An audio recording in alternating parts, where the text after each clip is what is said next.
All right, so let's finish up inverse trig functions. So this table that I have right here, this just kind of summarizes what we've talked about in the previous video about inverse trig functions and how they relate to trig functions. This is just a nice reference table, but just a quick little recap. So remember, our trig functions would fail the horizontal line test, which means their inverse would not be a function. So we restrict the domain so that it does pass the horizontal line test, and that way its inverse will now be a function. And so that's something to keep in mind. The other thing to keep in mind is the domain and range for each of these. So for sine, the domain is all real numbers, but the range is -1 to 1. It just bounces back and forth. For arcsine, the domain goes from -1 to 1, and the range goes from -π/2 to π/2. And remember, we also looked at, we can look at these as in quadrants. So if we're going from -π/2 increasing till we get to π/2, that means we're going to be in quadrant 4 to quadrant 1. Likewise with cosine, we had to restrict the domain to make its inverse a function. Here's the domain and range for cosine. Same thing with sine. Here's the domain and range for cosine inverse. The range is different. Remember, cosine goes from 0 to pi for the range. So that's quadrants 1 to 2. Tangent, we restrict the domain here so that its inverse is a function. And this means the domain and range for the inverse would be this. So the range goes from quadrant 4 to quadrant 1 like sine inverse did. So handy thing to have memorized. Now from these, we can get these properties here. I'm not a huge fan of these properties, but I do want to look at what these properties are saying. So anytime you're going to have an inverse, a function and its inverse in sine, arcsine, sine, these are inverse functions. We know that inverse functions undo each other. So if I'm going to do the sine with its inverse function, they should undo each other. So I'm left with x. Same thing here, I'd just be left with y. However, because of these restrictions we had to put on the domain to keep the inverse a function, we do have to be a little careful. They're not always going to just undo each other. And that's what this cloud is trying to say. In general, when you have a composition of functions that are going to undo each other, this input has to be in the domain of the inside function and the range of the outside function. Now, if you think of the range for sine and cosine, it's the same as the input for arcsine and arccosine. Kind of makes sense. Again, the domain for the inverse, -1 to 1. The range for sine and cosine, -1 to 1. So as long as x is in between -1 and 1, it is in the domain of the input, or the domain of the inside function, and it's in the range of the outside function. So they undo each other. This guy right here, we have to be all real numbers. The input for arctan has to be all real numbers. The output for arctan has to be all real numbers. We're actually good to go as long as, x can be anything here. If you look at it this way, now we got to be a little more careful. The input for sine is not going to be the same as the output for arcsine. So remember, we want to look at the input, the domain for sine, the output, or the range for arcsine. The domain for sine is all real numbers, but the output for sine is between -π/2 and π/2.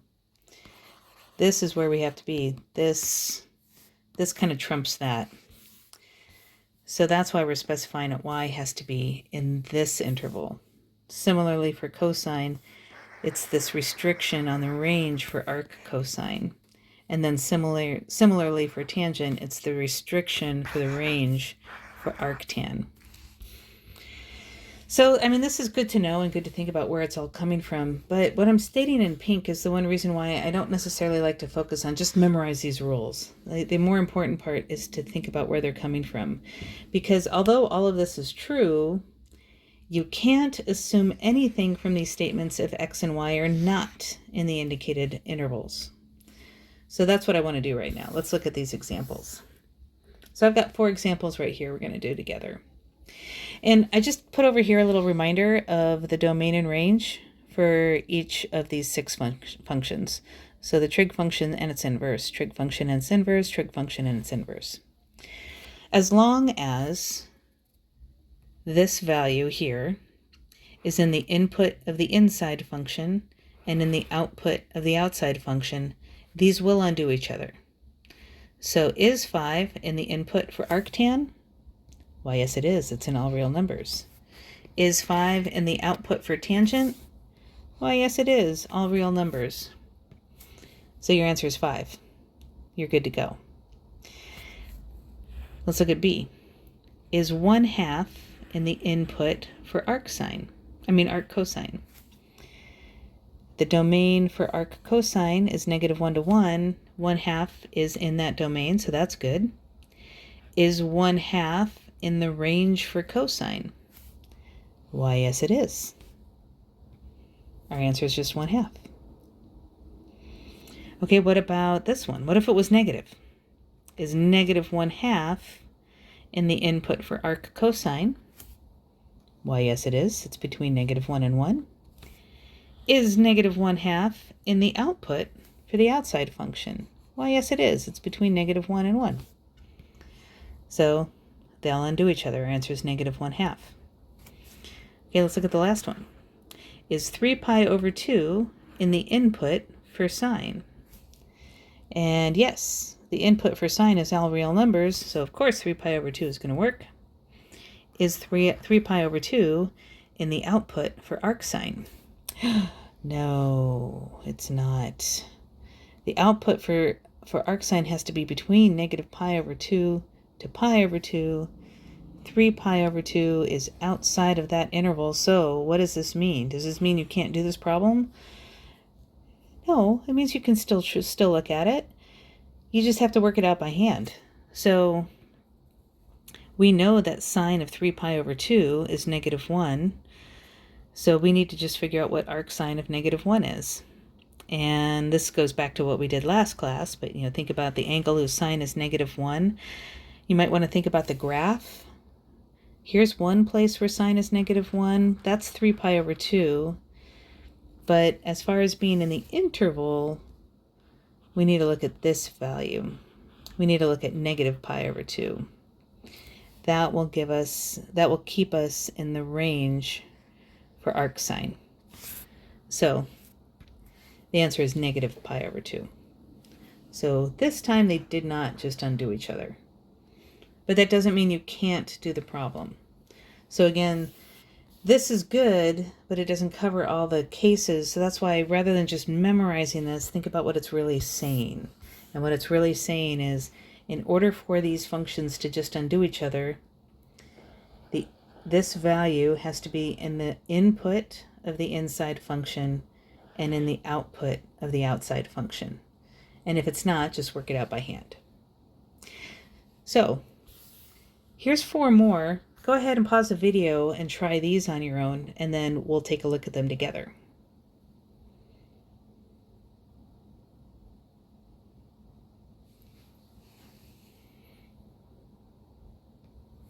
All right, so this is what you should have gotten. So let's go ahead and take a look. For E, -π is in the domain of tangent, so that's good, but it is not in the range for arctan, so this is one you have to work out by hand. Tangent of -π is 0, so when you do arctan of 0, you're going to get 0. All right, let's look at this one. -2/3 is in the domain for arc cosine. It is in the range for cosine.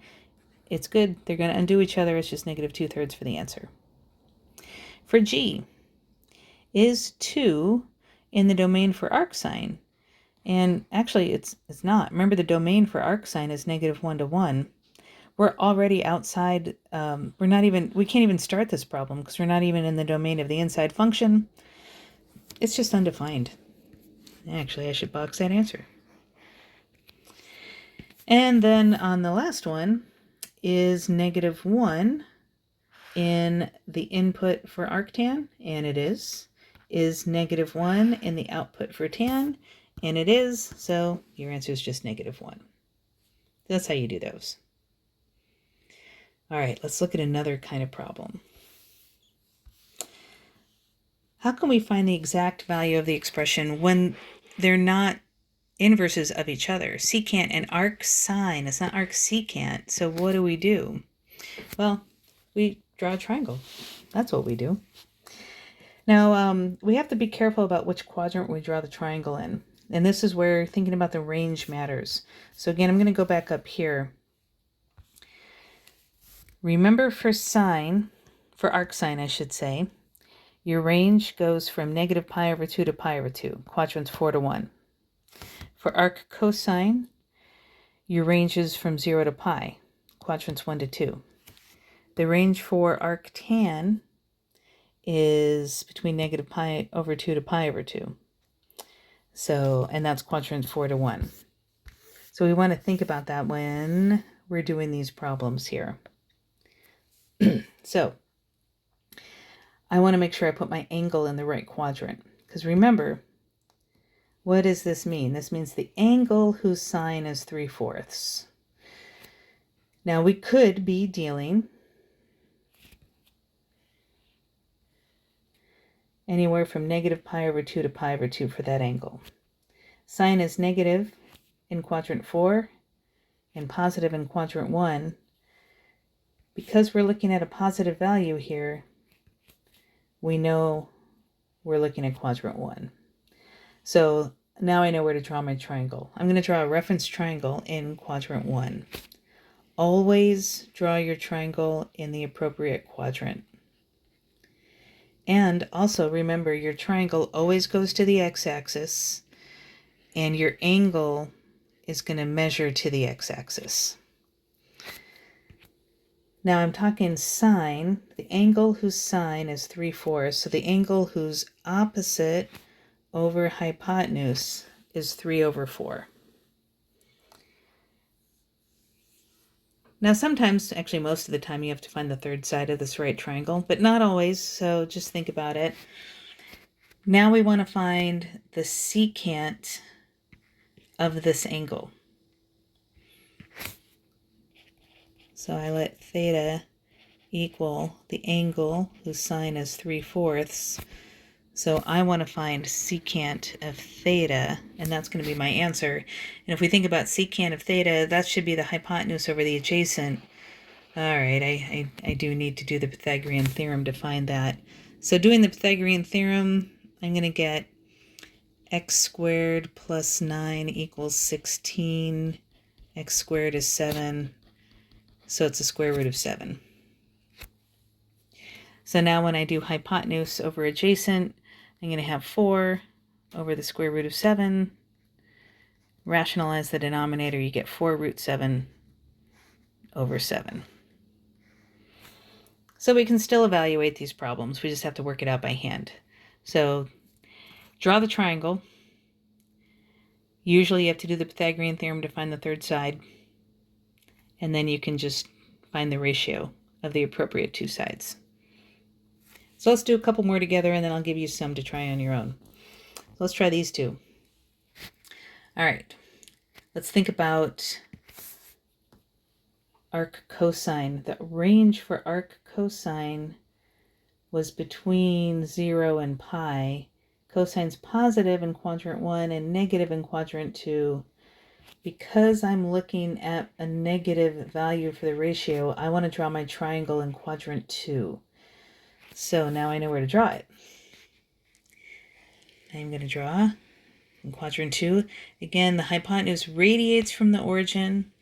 My triangle always goes to the x-axis. And then there's my angle by the x-axis. Now, since cosine, theta is going to be the angle whose cosine is negative 2/3. So that's adjacent over hypotenuse. Adjacent over hypotenuse. The hypotenuse is always positive, so it must be the 2 that's negative. I want tangent, which is going to be opposite over adjacent. I do need that third side, so I will go ahead and work that out. X squared plus 4 equals 9. X squared is 5, so x is root 5. So now I just need to find tangent of theta, which is the opposite over the adjacent. There's my answer.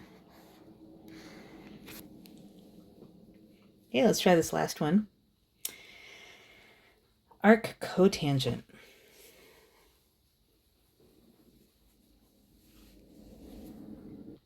You know what? Pretend I don't have that arc cotangent. I'm going to erase it. 1 second. Ta-da! It's miraculously changed. We're not going to worry about the inverse trig functions for the reciprocals, so forget I even had that there. Let's do this one. That was a mistake on my part. All right, so in this one, we want to figure out which quadrant to draw a triangle in. Arctan. The range for arctan goes between negative pi over 2 and pi over 2. Tangent's positive in quadrant 1, negative in quadrant 4. Because we're looking at a negative value, we want to be down there in quadrant 4. So when I draw my triangle, hypotenuse radiates from the origin. We draw it to the x-axis. Theta's by the x-axis.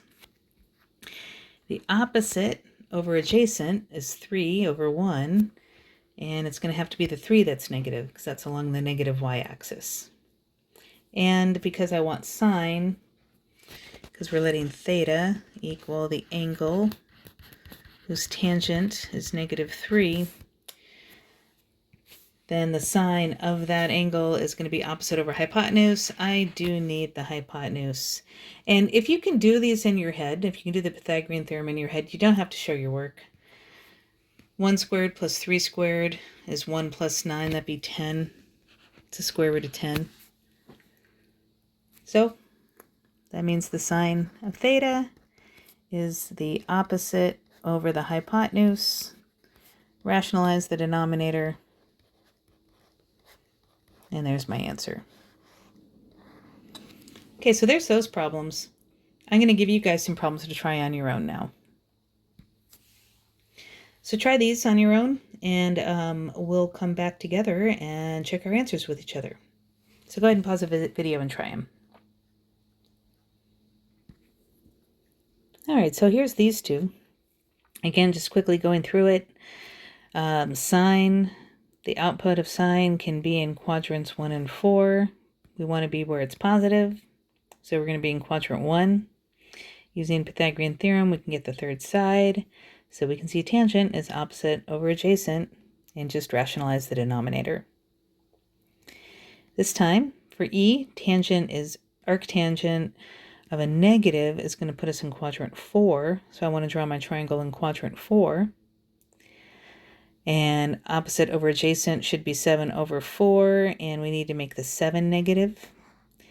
Pythagorean theorem, we can find the hypotenuse. So cosine of this angle is adjacent over hypotenuse, and again, rationalize the denominator. And then finally, F. Arc cosine of a negative means that our angle is going to be in quadrant 2, so draw your triangle in quadrant 2. And the adjacent over hypotenuse is 5 over 13. The 5 has to be negative because the hypotenuse is never negative. And the Pythagorean theorem tells us this side is 12. So cosecant is going to be the hypotenuse over the opposite, 13 over 12. So there you go. There's those. All right, let's try another kind of problem. What about these? What if we don't actually have numbers? Well, let's see what we do for these. It's very similar. The only thing we have to be careful is we don't know which quadrant we're in. So you actually have to consider both cases. So let's take a look. Let's see how we do these then. We're dealing with arc cosine, so that means that the angle could be in quadrant 1 or 2. So you actually have to draw both of them. Most of the time it's not going to make a difference, but you have to consider it. If I'm in quadrant 1, My triangle is going to look like this, adjacent over hypotenuse. And then doing the Pythagorean theorem, you'll find this side is the square root of 16 minus x squared. And this is good. This should be a positive value. It's along the positive x or y-axis, and square roots are always positive. Okay, let's try quadrant 2. And in quadrant 2, the adjacent over the hypotenuse would look like this. It's okay that x is going along the negative part of the x-axis, because there's nothing that says that x can't be a positive or a negative value. So this is fine. And again, when you do the Pythagorean theorem, you're going to find that this side is the square root of 16 minus x squared. That's good. It's positive. So actually, no matter what, if we're in quadrant 1 or quadrant 2, opposite over hypotenuse, which is sine, you're going to get the same thing. So the sine of the angle whose cosine is x over 4 is the opposite over the hypotenuse. Ta-da! Let's try another one. Let's try B. So the output for arcsine can be in quadrants 1 or 4. So we have to think about those two quadrants. So in quadrant 1,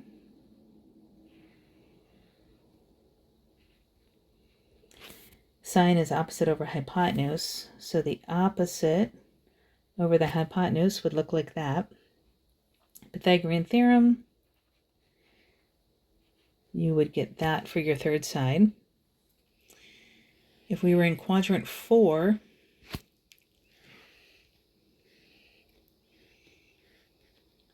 opposite over hypotenuse would look like this. Again, it's okay that this is along a negative value because x can be negative. There's no restriction on x, so that's fine.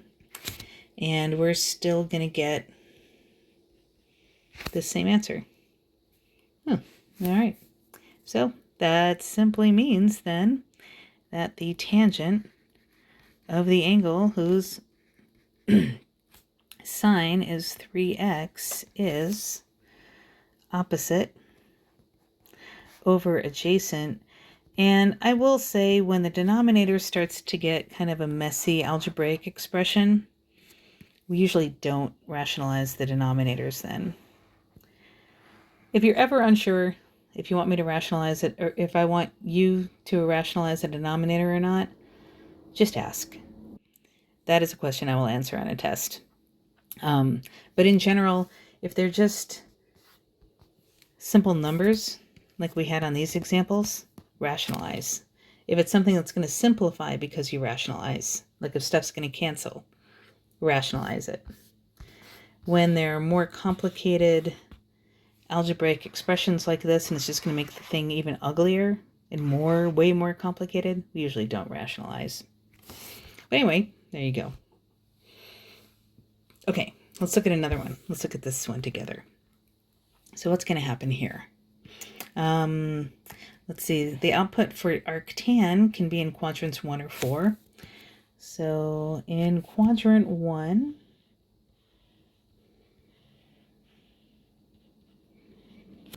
opposite over adjacent looks like that. And when we do the Pythagorean theorem, we'll find that that's the hypotenuse. And when we are in quadrant 4,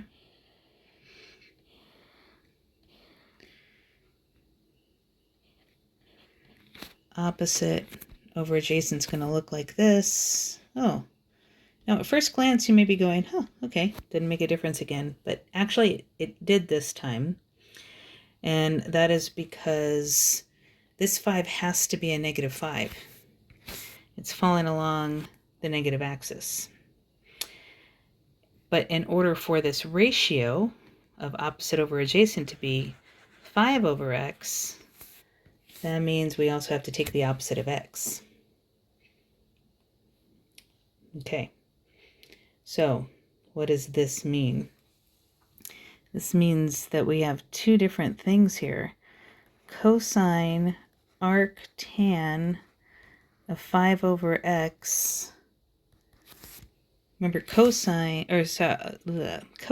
is adjacent over hypotenuse. So is it positive x over the square root, or is it negative x over the square root? And the answer is yes. It's not much of a help, is it? Let me go ahead and write these down, and I will describe. We just have to put some qualifiers on. Like I said, most of the time it won't make a difference, but sometimes it does.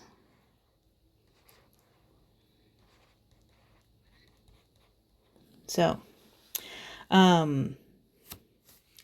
right, so let's take a look here. X is along the positive x-axis. So this value actually has to be a positive number. So x has to be greater than 0. If x is greater than 0, this will be our answer. Over here, again, this is along the positive x-axis. So negative x must be a positive value. That means x itself has to be a negative. Like if x was negative 3, negative 3 would become positive 3. So if x is less than 0, then this is your answer. And you have to include both of them. You have to consider both cases, because there's nothing to tell you otherwise what x is. Sometimes the problem will restrict x, but if it doesn't, you have to give both as your answer. All right, so here are a few for you to try. Try these out on your own, and we will take a look at them together.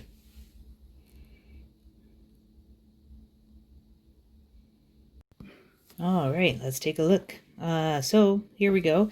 And I actually, to be honest, when I did D, I don't know if you remember earlier problems, I said, you don't always have to find the third side. So before you find it, think about it. And I didn't on D. I didn't need it. So anyway, arc sine, the output, this angle could be in quadrant 1 or 4. So opposite over hypotenuse would be x over root 2. And again, it's okay if x is here where it's positive or negative, because x itself can change signs. To find the cosecant, it's a reciprocal of sine, so I just have to do the hypotenuse over the opposite. I didn't need this third side, but I had found it, so I went ahead and left it. But anyway, this is your answer. So then I got smart and thought about it on E, which thank goodness, because this would have been a lot more work. If we look at E, the angle whose cosine is x minus 2 could be in quadrant 1 or 4. So the adjacent over hypotenuse has to be x minus 2 over 1. And again, depending on the value of x, this x minus 2 could be positive or negative, so that's okay. And then to find secant, I just have to do the hypotenuse over the adjacent, so there's no extra work. And if we look at F, this could be in quadrant 1 or 4. The opposite over hypotenuse is x minus 2 over 3. Again, x minus 2 could be positive or negative depending on the value for x. So this is okay. And because I'm finding cosine, I will need the adjacent side this time. So I went ahead and worked it out. And this one required a little bit of work. Don't forget, when you're squaring x minus 2, it's an entire binomial you have to square. So you get these 3 terms. And when you solve for y, you get this. Remember, normally you would have plus or minus, but y on both cases is along the positive x-axis. So the value for y should be positive. So that's why I left off the plus or minus. And it's the same on both triangles, so I don't have to worry about specifying cases. This will be the adjacent over the hypotenuse. And there you go. That's it. And that's the end of the notes for today. So have fun with the homework, and I'll see you in class.